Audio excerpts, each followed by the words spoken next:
जय हिंद। स्वागत है आप सभी का अपने YouTube चैनल पर। सबसे पहले आपको स्वतंत्रता दिवस की शुभकामनाएं। यह वीडियो आपके लिए बेहद इम्पोर्टेंट है। इस वीडियो में हम बात करने वाले हैं बिहार प्रधान शिक्षक भर्ती 2024 के डॉक्यूमेंट वेरिफिकेशन में जो आवश्यक डॉक्यूमेंट्स है उसके बारे में। आपने देखा होगा सक्षमता काउंसलिंग में बहुत से शिक्षकों को जो परेशानी हो रही है वो डॉक्यूमेंट की वजह से हो रही है। आपको यह परेशानी ना हो इसलिए इस वीडियो को पूरा देखिएगा। साथ ही अगर आपका कोई प्रश्न हो तो आप कमेंट बॉक्स में पूछ सकते हैं। इसके अलावा हम बात करने वाले हैं रिजल्ट के तुरंत बाद जो डीवी प्रक्रिया होगी उसके बारे में, फाइनल आंसर की जो 4 दिन बाद की बात कही गई है उसके बारे में, और एक प्रश्न जो बार बार पूछा जा रहा है, क्या प्राइवेट स्कूल के शिक्षकों का अनुभव मान्य होगा, जो कमेंट बॉक्स में ये प्रश्न पूछा जा रहा है, इसका भी जवाब इस वीडियो में देंगे। तो चलिए वीडियो को शुरू करते हैं। लेकिन पहली बार अगर आप हमारे चैनल पर आए हैं तो जल्दी से चैनल को सब्सक्राइब कर दीजिए, वीडियो को लाइक और शेयर कर दीजिए। तो चलिए अब शुरू करते हैं। तो सबसे पहले मैं आपके अनुभव वाले प्रश्न का जवाब दे देता हूँ। ये आपके नोटिफिकेशन में प्रधान शिक्षक के बारे में, अनुभव के बारे में है, और एक और जो नोटिफिकेशन है वो प्रधानाध्यापक का जो था उसके बारे में अनुभव में है। कन्फ्यूज़न यहीं पे हो रहा है जिसकी वजह से ये प्रश्न बार बार है। तो देखिए, प्रधानाध्यापक का जो अनुभव के बारे में है इसके बारे में डिटेल में नोटिफिकेशन में, इसके बारे में मैं अलग से बता दूंगा, लेकिन आपको कन्फ्यूज नहीं होना है। इसमें जो है प्रधानाध्यापक में जो है ये CBSE, ICSE, BSE बहुत सारा अनुभव के बारे में लिखा हुआ है पूरा डिटेल में। तो इसके लिए अलग से वीडियो बना दूंगा। अभी मैं बात कर रहा हूँ मैं बात कर रहा हूँ प्रधान शिक्षक। और प्रधान शिक्षक का बहुत ही सिंपल सा अनुभव का क्राइटेरिया है, वो यहाँ पे लिखा हुआ है, देख लीजिए। यथा परिभाषित कोई भी शिक्षक आयोग द्वारा आयोजित परीक्षा में भाग ले सकता है बशर्ते उसके पास सरकारी प्रारंभिक विद्यालय, यहाँ पे वर्ड ध्यान रखिए, सरकारी प्रारंभिक विद्यालय में न्यूनतम 8 वर्षों का शिक्षण अनुभव हो, वह दिनांक 1/8/2024 को 58 वर्ष या उससे कम आयु का हो, और उसकी सेवानिवृत्ति की आयु 60 वर्ष हो। साथ ही एक और कॉलम है नीचे, सरकारी प्रारंभिक विद्यालयों में न्यूनतम 8 वर्षों का शिक्षण अनुभव प्रमाण पत्र देने हेतु सक्षम पदाधिकारी जिला शिक्षा पदाधिकारी होंगे। और ये जो आपका गणना होगा ये कब से होगा, तो ये जो होगा आपके ज्वाइनिंग डेट से जो है 8 वर्ष का अनुभव मांगा जाएगा। तो सिंपल सा जवाब आपके प्रश्न का मिल गया होगा। जो आप कंफ्यूज हो रहे हैं प्रधानाध्यापक और प्रधान शिक्षक के बीच में, वो आपका दूर हो गया। प्रधानाध्यापक का जो अनुभव है उसके लिए हम अलग से वीडियो बना देंगे। दूसरा जो एक प्रश्न है कि फाइनल आंसर की, देखिए इसके लिए अपडेट जो कल आया था वो मैं आपको दिखा देता हूँ। यहाँ पे जो TRE 3 को लेकर अपडेट था उसी में एक अपडेट था कि हेड मास्टर और हेड टीचर का फाइनल आंसर की में भी अब 4 दिन और लगेगा समय। तो ये 14 अगस्त को आया है, तो लगभग 18 अगस्त के आसपास जो है ये आंसर की के बारे में, फाइनल आंसर की के बारे में कहा गया है। तो जैसा कि हम पहले से कह रहे थे कि 18 से 20 अगस्त तक रिजल्ट, तो रिजल्ट वही 20 अगस्त के आसपास ही आपका आने वाला है। अब बात कर लेते हैं रिजल्ट के तुरंत बाद मैं डीवी की क्यों बात कर रहा हूँ। आपने कल देखा होगा एक न्यूज़ आया है शिक्षकों के ट्रांसफ़र के रिपोर्ट के ऊपर। इस रिपोर्ट के ऊपर मैंने 10 पॉइंट है, इन सभी रिपोर्ट को डिटेल में एक वीडियो में बना दिया, वहाँ देख लीजिएगा।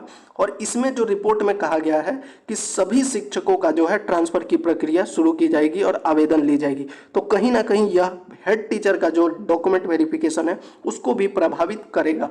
जैसे ही आपका रिजल्ट आ जाएगा आपका डीवी शुरू कर दिया जाएगा, टाइम आपको नहीं मिलेगा। इसीलिए मैं कह रहा हूँ कि रिजल्ट के तुरंत बाद डीवी शुरू हो जाएगा। ये जो शिक्षकों का ट्रांसफ़र का है यह वीडियो आप जाकर देख लीजिएगा। अब मुख्य बात पे आते हैं कि इंपॉर्टेंट डॉक्यूमेंट्स जो भी मैं बात कर रहा हूँ इसका मैं आपको जो है आपके नोटिफिकेशन के हिसाब से बता रहा हूँ। और जो दिक्कतें आपको सक्षमता काउंसलिंग में देखने को मिली है वो आपको यहाँ पे नहीं होगी। यहाँ पे जितने भी डॉक्यूमेंट्स देखिए, पहले यहाँ पे लिखा हुआ आयोग द्वारा किसी भी समय मांगे जाने वाले अभ्यर्थियों को सक्षम प्राधिकारी द्वारा निर्गत निम्नलिखित प्रमाण पत्रों की मूल प्रतियां सत्यापन हेतु प्रस्तुत कराना अनिवार्य है। यहाँ पहले पॉइंट से भी ज़्यादा इंपॉर्टेंट है, वो मैं आपको दिखाता हूँ, ये वाला पॉइंट जो उसमें नहीं लिखा हुआ है। दस्तावेज सत्यापन की सुगमता है तो पहचान पत्र के रूप में आधार संख्या, इसके बारे में मैं पहले भी बोल चुका हूँ। देखिए क्लियरली आपके नोटिफिकेशन में है कि दस्तावेज सत्यापन के लिए आधार नंबर अंकित होना अपेक्षित है। साथ ही आधार लिंक मोबाइल संख्या का अंकन किया जाना अपेक्षित है।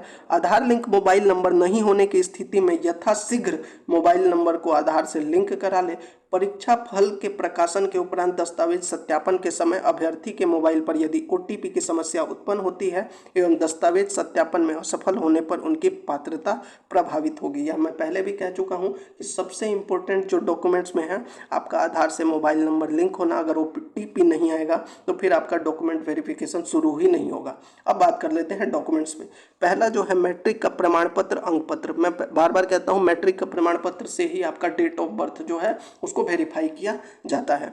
विज्ञापन के अनुरूप शैक्षणिक एवं प्रशैक्षणिक योग्यता, यानी जो आपका एजुकेशनल क्वालिफिकेशन है वो, और साथ ही जो आपने ट्रेनिंग के लिए है प्रशैक्षणिक योग्यता है, उनके प्रमाण पत्र एवं अंक पत्र। सक्षमता में यही दिक्कत हो रहा है, किसी के पास प्रमाण पत्र है तो अंक पत्र नहीं है, अंक पत्र है तो प्रमाण पत्र नहीं है। यहाँ पे क्लियरली लिखा हुआ है एवं, यानी कि प्रमाण पत्र भी चाहिए और अंक पत्र भी चाहिए। तीसरा पॉइंट जो है, विज्ञापन के अनुरूप सक्षम पदाधिकारी जिला शिक्षा पदाधिकारी द्वारा निर्गत अनुभव प्रमाण पत्र। सक्षम पदाधिकारी कौन होगा? तो जिला शिक्षा पदाधिकारी, इनके द्वारा अनुभव प्रमाण पत्र मान्य होगा। पिछड़ा वर्ग, अत्यंत पिछड़ा वर्ग के उम्मीदवार के लिए क्रीमी लेयर रहित प्रमाण पत्र, जो ओबीसी में अलग अलग कैटेगरी है उसके लिए क्रीमी लेयर रहित प्रमाण पत्र होना चाहिए। महिला उम्मीदवारों के लिए पिता के नाम एवं पता से निर्गत क्रीमी लेयर, तो देखिए महिला वालों के लिए क्या पिता के नाम से होना चाहिए, पति के नाम से नहीं। पांचवा पॉइंट है, पिछड़ा वर्ग, अत्यंत पिछड़ा वर्ग के उम्मीदवारों के लिए क्रीमी लेयर रहित घोषणा पत्र विगत 1 वर्ष से पूर्व का क्रीमी लेयर रहित प्रमाण पत्र होने पर दावा करने की स्थिति में। छठा पॉइंट है, अनुसूचित जाति अनुसूचित जनजाति के उम्मीदवारों के लिए जाति एवं स्थायी निवास प्रमाण पत्र। महिला उम्मीदवारों, ये भी वही बात है कि महिला उम्मीदवारों के लिए जो है पिता के नाम के साथ होना चाहिए।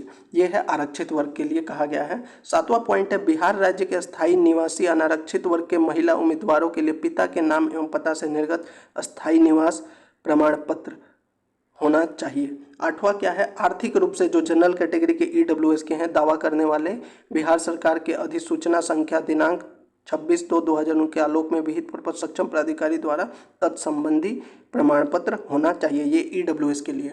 अगला बात कर लेते हैं, दिव्यांगता से संबंधित विहित प्रपत्र में सक्षम पदाधिकारी द्वारा निर्गत वैध प्रमाण पत्र दावा करने की स्थिति में, अगर आप दिव्यांगता आरक्षण का लाभ ले रहे हैं उनके लिए क्या कहा गया है कि बिहार राज्य के किसी भी सरकारी चिकित्सा महाविद्यालय एवं अस्पताल से निर्गत अथवा परामर्शित संपुष्ट दिव्यांगता प्रमाण पत्र मान्य होगा। इस चीज़ का आप ध्यान रखिएगा, जो आपका सर्टिफिकेट है वो सरकारी चिकित्सा महाविद्यालय एवं अस्पताल से निर्गत होना चाहिए। अन्यथा दिव्यांगता प्रमाण पत्र सिविल सर्जन सीएमओ द्वारा निर्गत संपित करने की स्थिति में उम्मीदवारी बंधिक मानी जाएगी तथा चयन के पूर्व दिव्यांगता प्रमाण पत्र को सरकारी चिकित्सा महाविद्यालय एवं अस्पताल से संपुष्ट कराना अनिवार्य है। तो यहाँ पे क्लियरली लिखा होगा, तो जो भी दिव्यांग शिक्षक हैं वह ये चीज़ जरूर तैयार कर लीजिएगा। सामान्य प्रशासन विभाग बिहार सरकार के पत्रांक दिनांक इतना के अनुसार बेंचमार्क पीडब्ल्यूबीडी अभ्यर्थियों को श्रुति लेखक एवं अन्य सुविधा का दावा करने की स्थिति में उपयुक्त अधिसूचना के साथ संलग्न अनुसूची में सक्षम प्राधिकारी द्वारा निर्गत, ये भी पीडब्ल्यूबीडी के लिए ही है कि आपको ये भी सक्षम प्राधिकारी द्वारा जो है निर्गत प्रमाण पत्र तैयार कर देना है। भूतपूर्व सैनिकों को उम्र सीमा में छूट का दावा करने की स्थिति में उनका प्रमाण पत्र चाहिए। वहीं सरकारी सेवकों को उम्र सीमा में छूट का दावा करने के तत्संबंधी प्रमाण पत्र, ये तो सभी में होता है। वहीं स्वतंत्रता सेनानी का भी अलग से प्रमाण पत्र चाहिए, वो है। इसके अलावा जो इम्पोर्टेंट है वो देख लीजिए, फोटो युक्त पहचान पत्र। आधार कार्ड यहाँ पे है, साथ में जो मैंने शुरू में कहा है OTP आधार कार्ड इसीलिए चाहिए। हाल का खींचा हुआ 2 फोटो लिखा हुआ है, आप 4 रखिए।